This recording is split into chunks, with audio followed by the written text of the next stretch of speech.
Canadian ship carrying 353 souls, families, miners, dreamers, sailing through a deadly blizzard, only to vanish into the icy waters of the north, becoming Canada's worst maritime disaster. On October 25, 1918, the SS Princess Sophia sank off Yukon's coast, earning the chilling nickname Canada's Titanic. In 2024, researchers finally uncovered its wreckage, revealing haunting secrets that brought this tragedy back to life. I'm diving into this heart-wrenching story on Politically Canadian to uncover the mystery, the loss, and the lessons we're learning today. You won't believe what they found. Let's get started, eh? Well, let's step back to the early 1900s, a time when Canada was buzzing with adventure. The Klondike Gold Rush had turned the Yukon into a hotspot, drawing thousands of miners chasing dreams of riches. The SS Princess Sophia, a steel steamship built in 1914, was one of many vessels ferrying passengers along the Inside Passage, a scenic but treacherous route from Skagway, Alaska to Vancouver, British Columbia. She was a beauty, stretching 245 feet long, with plush cabins for the wealthy and cramped quarters for miners heading home after a long season. On October 23, 1918, she left Skagway with 353 passengers and crew, everyone from Yukon prospectors to families, even a few dogs. It was supposed to be a routine trip, but fate had other plans. The Princess Sophia set sail under clear skies, but by October 24th, a brutal storm hit, what we'd call a bomb cyclone today. Winds howled at 80 miles per hour, and snow blinded the crew. At 10 p.m., the ship slammed into Vanderbilt Reef, a jagged rock in Lynn Canal, just 40 miles from Skagway. The impact was catastrophic. She was stuck, her hull torn open, but the captain, Leonard Locke, radioed that everyone was safe for now. Nearby ships rushed to help, but the storm was too fierce. They couldn't get close.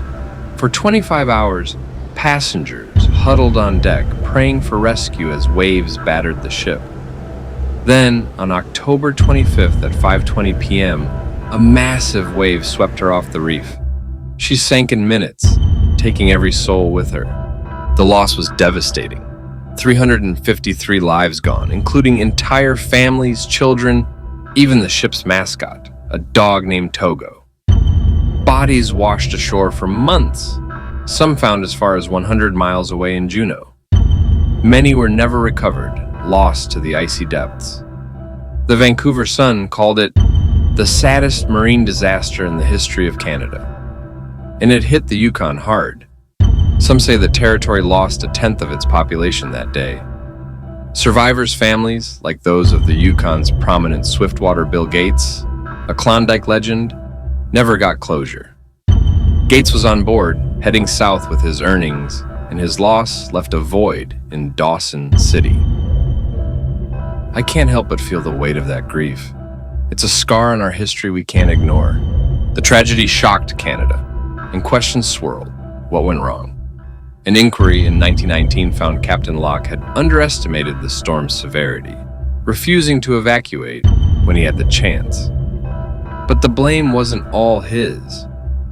The storm was a monster, with winds so fierce that rescue boats couldn't navigate the canal. The Princess Sophia had no lifeboats equipped for such conditions, and the ship's design couldn't withstand the battering waves.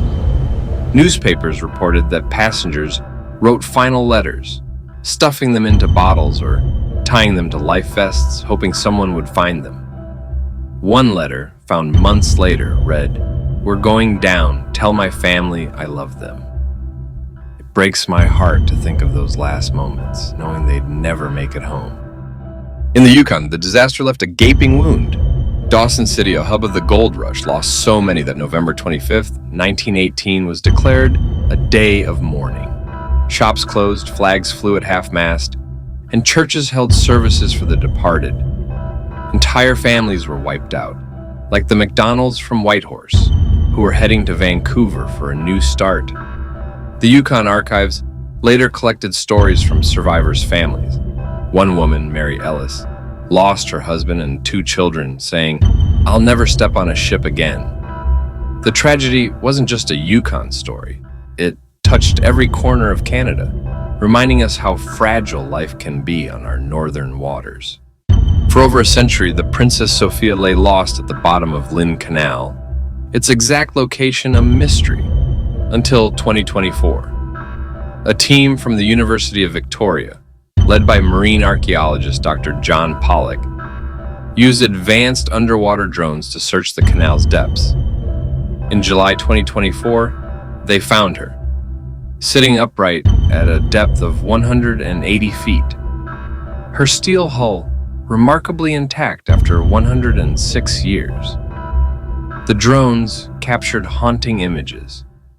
The ship's bow, still proud, with lifeboat davits hanging empty.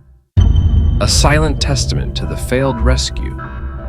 They found artifacts too.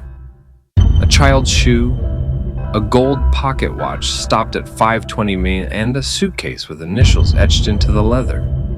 Each discovery brought the tragedy closer, like a whisper from the past. The artifacts told stories of the lives lost. That pocket watch belonged to a miner named James Carter, who'd struck gold in the Klondike and was heading home to Vancouver to reunite with his wife. His watch, now in the Yukon archives, is a heartbreaking reminder of his final moments. The child's shoe belonged to a 5-year-old girl, Emily Johnson, traveling with her parents since they all perished. Her descendants, the Johnson family from Whitehorse, were invited to see the shoe in 2024.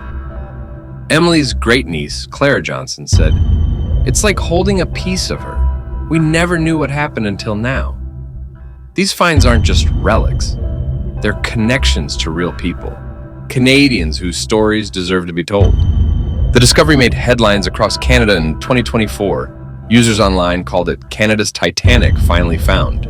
The Yukon government partnered with the University of Victoria to create a virtual exhibit, letting Canadians explore the wreck online through 3D scans. Skagway's museum added a Princess Sophia gallery, displaying artifacts and survivor letters, drawing thousands of visitors each year. Dr. Pollock, at a press conference, said, "This isn't just about a ship. It's about honoring those we lost and learning from our past." Posts online echoed that sentiment, with one user writing, "It's a reminder of how resilient Canadians are. I can't help but feel proud of how we're keeping their memory alive." The Princess Sophia tragedy taught us hard lessons about maritime safety. After 1918, Canada tightened regulations.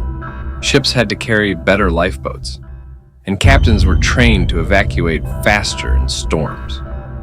Today, the inside passage is safer, with advanced weather tracking and rescue teams on standby.